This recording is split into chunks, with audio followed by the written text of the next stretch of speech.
Assembly speaker ను అవమానించలేదన్నారు BRS MLA Jagadish Reddy. Suryapet నియోజకవర్గానికి ఉప ఎన్నికలు రాబోతున్నాయంటూ బెదిరిస్తున్నారని, తాను ఇలాంటి వాటికి భయపడబోనన్నారు. కాళేశ్వరం కూలిపోయిందని కుంటి సాకులు చూపించి పంటలను ఎండబెడుతున్నారంటున్న జగదీష్ రెడ్డితో మా ప్రతినిధి రమేష్ ఫేస్ టు ఫేస్.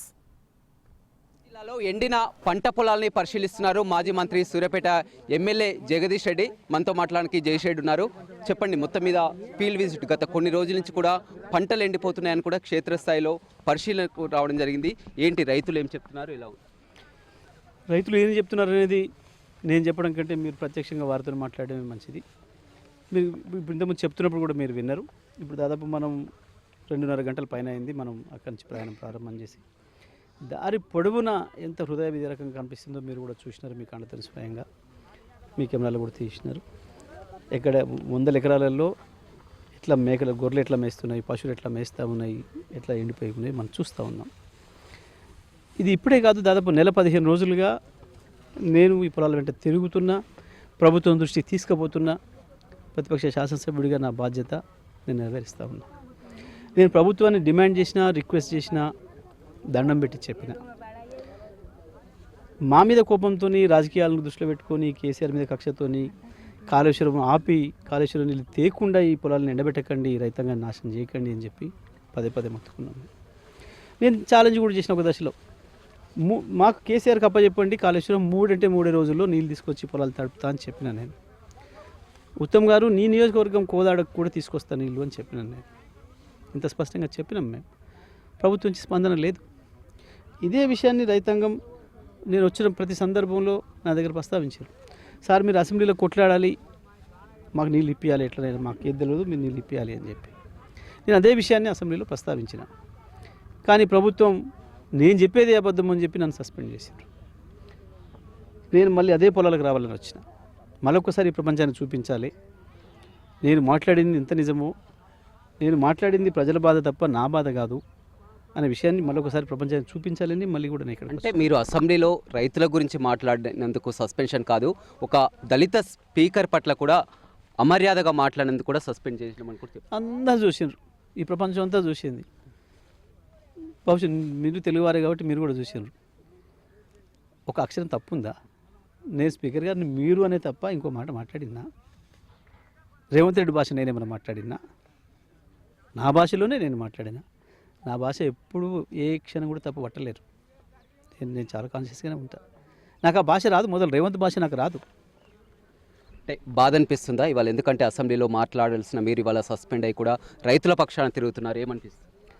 రైతుల పక్షాన కొట్లాడడం అనేది నాకు ఇష్టమైన పని. నేను ఈ రాజకీయాలకు వచ్చినాకనే కాదు, నేను 8వ తరగతి నుంచి వెళ్ళి కొట్లాడడం మొదలుపెట్టినాను ప్రజల తరఫున.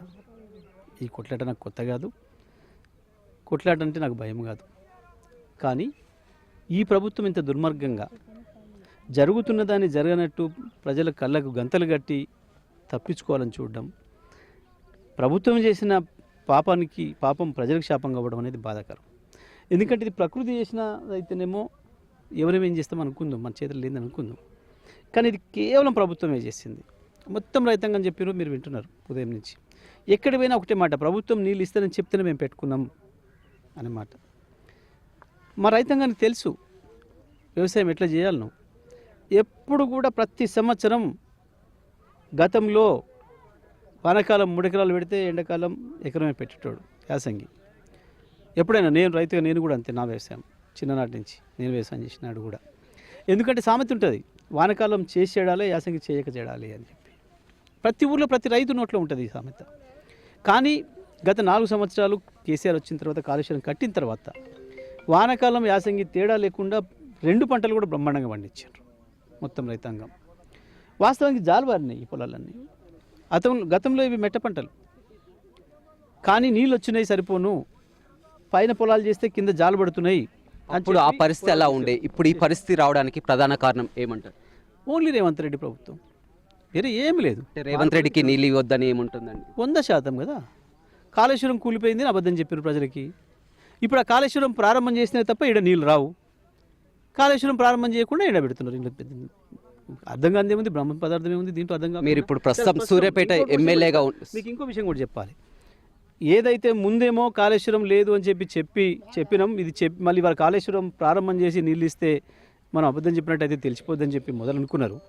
ఆ తర్వాత ఇసుక అమ్మక దొబ్బే టేస్ట్ దొరికింది. ఇసుకతోని వేల రూపాయలు లక్షల కోట్ల రూపాయలు సంపాదిస్తున్నారు, వేల కోట్ల రూపాయలు సంపాదిస్తున్నారు.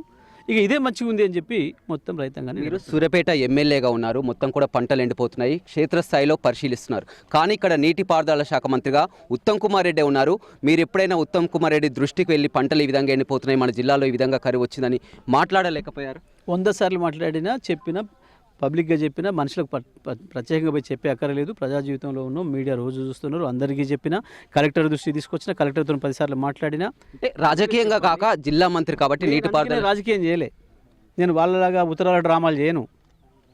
నేను డ్రామా ఆర్టిస్ట్ని కాదు. డ్రామాలు చేసి నేను రాజకీయాల్లోకి రాలే. వాళ్ళలాగా కాదు. నేను భూమి నుంచి వచ్చినోని, రైతుల నుంచి వచ్చినోని. రైతులు తెలిసిన పని నాకు తెలుసు, గదే పని నేను చేస్తే తప్ప మీడియా కోసం డ్రామాలు చేసే మంత్రులు మంత్రులు ఎమ్మెల్యేలు మాత్రం చెప్తున్నటువంటి ప్రకారం శాసనసభలో ప్రస్తావించిన, ప్రతి చోట ఛాలెంజ్ చేసిన, జిల్లా అధికారుల దృష్టి తీసుకుపోయినా, కలెక్టర్కి చెప్పినా, మంత్రికి చెప్పమని చెప్పినా, అందరికీ తెలుసు. మంత్రి మాట్లాడిండు గతంలో, దీనిపైన స్పందించాడు. మేము నిబంధనల ప్రకారం నీళ్ళు ఇస్తామని మాట్లాడిండు. తెలియక కాదు కదా. ఆయన నియోజకవర్గంలో ఎండిపోతున్నాయి. ఆ రైతులు మొత్తుకున్నారు, పోయి వచ్చినామని చెప్పారు. నాకు ఉత్తమ్ దగ్గర పోయి వచ్చినాం మేము అని చెప్పారు. ఇక్కడ ఈ నియోజకవర్గంలో కాంగ్రెస్ నాయకుల దగ్గర పోయి వచ్చారు, అందరికి పోయి చెప్పొచ్చారు ప్రజలు. ఇప్పుడు నివేదికలు ఉన్నాయి. చీఫ్ సెక్రటరీ రివ్యూనే చేసింది. నేను ఇక్కడికి వచ్చి మాట్లాడిపోయి ఈ ప్రజలతో మాట్లాడుతున్న సందర్భంలో నేను భావోద్వేగానికి గురైనా అని చెప్పి వచ్చిన తర్వాత సిఎస్ గారు రివ్యూ చేసారు జిల్లా కలెక్టర్తో. 2 రోజులు నీళ్ళు ఎక్కువేయమని చెప్పారు, ఇక్కడికి 2 రోజులు నీళ్ళు ఎక్కువిస్తున్నామని చెప్పారు. అయినా ఈ పొలాలు ఎట్లా ఎండిపోతుంది? కానీ కొంతమంది మంత్రులు ఎమ్మెల్యేలు కానీ మీపై విమర్శలు చేస్తున్నారు. కేవలం రాజకీయ లబ్ధి కోసం ఇక్కడ దొంగ ఏడుపులు ఏడుస్తున్నారు జగదీష్ రెడ్డి అని కూడా విమర్శలు చేస్తున్నారు. మా ప్రజల ముందు ఒకసారి అట్లా చెప్తే మేము వస్తాం. ఇప్పుడు ఆయన ఎవరో చెప్తుండు కదా ఉత్తమ్ కుమార్ రెడ్డి, ఆయన ముంగల వచ్చి మాట్లాడంటే కూడా మాట్లాడతాం. అంత కోపం ఉంది ఆయన వచ్చి. ఇప్పుడు మేము అందరం మీ ముంగల మాట్లాడుతున్నాం కదా, మరి ఆయన రావాలి కదా. ఇక్కడ అర్థం ఉందని ఆయన ఎందుకు రాలే? ఆయన చెప్పిండు, గెలిచిండు, బయటపడ్డాడు. రైతు ఎట్ట ముండ మోసినా ఏం లేదు. ఇప్పుడు నువ్వు చెప్పేదానికి, నువ్వు అడిగిన దానికి నేను చెప్పే అక్కర్లేదు, వాళ్ళే చెప్తున్నారు. ఇంకో మాట కూడా చెప్తా. ఆ మాట కనుక అంటే నేను ఎక్కడైతే మాట్లాడినో అక్కడికి వచ్చి ఒకసారి మాట్లాడిపోమని వాడేవాడో ఆ మాట అన్నాడు నన్ను. పొద్దుందాకా తెల్లారంగానే ఒకటి తాగాల్సింది వదిలిపెట్టి ఇంకోటి తాగి సోయి లేకుండా ఉండేటోళ్ళు మాట్లాడుతుండొచ్చు అటువంటి మాటలు.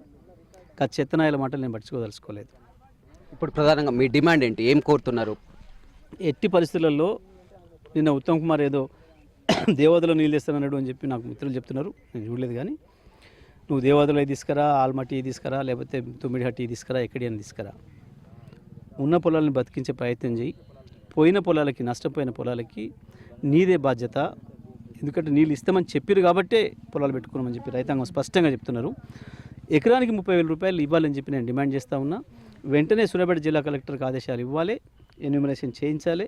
మొత్తం ఎండిపోయిన పొలాలకు తప్పకుండా ఎకరానికి 30,000 రూపాయల చొప్పున ఇవ్వాలి. ఇక చివరిగా చెప్పండి, మీ సస్పెన్షన్ విషయంలో ఏం జరగబోతుంది? అంతా కూడా ఇప్పటికే జోరుగా ప్రచారం కూడా కొనసాగుతుంది, సభ్యత్వం రద్దు కాబోతుంది, త్వరలో సూర్యాపేటలో ఉప ఎన్నిక కూడా ఖాయమని కూడా.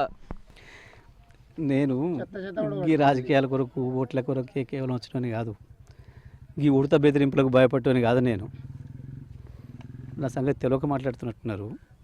నన్ను 25 ఏళ్ళ నుంచే చూస్తున్నారు. తెలంగాణ ఉద్యమంలోకి వచ్చినాక, బీఆర్ఎస్లోకి వచ్చినాక 13 ఏళ్ళకే తిరుగుబాటు మొదలుపెట్టినవాడిని, ప్రజల కొరకు పనిచేయడం మొదలుపెట్టినవాడిని. ఈ ఉడత బెదిరింపులకు భయపడటని కాదు. ఏది జరిగినా ఇగో గిదే పొలాల్లో ఉంటా, గిదే రైతులతో ఉంటా, ఇక్కడనే నా క్షేత్రం.